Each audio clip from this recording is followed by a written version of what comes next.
আল্লাহ বলে এখনো জমিনে 4 শ্রেণী আছে, এই 4 শ্রেণী যতদিন থাকবে আমি আল্লাহ জমিন টিকায় রাখবো। 1 নাম্বার হলো এই জমিনের ভিতরে এমন কিছু আমার বান্দা বান্দি রয়েছে, চুল দাড়ি সাদা হয়ে গেছে, কোমরে তার ব্যথা, হাঁটুতে তার ব্যথা, আমি আল্লাহরে রুকু করতে সেজদা করতে তার কষ্ট হয়,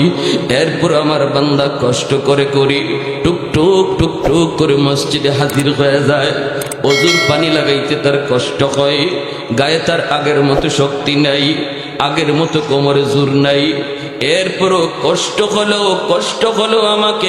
আমার কদমে সেজদা দেয়। আমার ওই বৃদ্ধ বান্দা বান্দিগুলি যখন কষ্ট কইরা হজম কইরা আমাকে সেজদা দেয়, ওদের সেজদার দিকে তাকাইলে জমিনের প্রতি আমার মায়া লেগে যায়।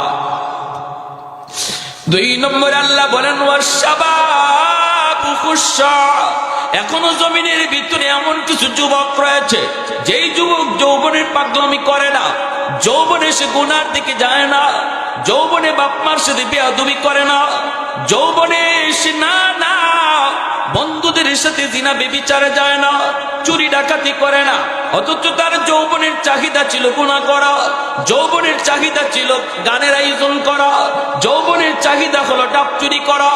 যৌবনের চাহিদা হলো বেয়াদবি করা। এরপর যেই যুবক যৌবনের চাহিদা অনুযায়ী গুনাহ করে না, বরং পাগলা গুড়ার লাগাম টান দেয়া ধরে, চাইলেই সে যেই দিকে ইচ্ছে এই দিকে দৌড় দেয় না,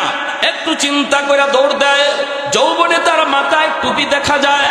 যৌবনে তার মুখে দাড়ি পাওয়া যায়, যৌবনে তার মসজিদে পাওয়া যায়, যৌবনে তার রোজা রাখতে দেখা যায়, যৌবনে বাপমার সেবা করতে পাওয়া যায়। ওই যুবক গুনাহ করার সুযোগ ছিল, এরপর করে না, আমি আল্লাহর ভয়ে তার কলিজার দিকে যখন আমি আল্লাহ তাকাই, জমিনের প্রতি আমার মায়া লেগে যায়।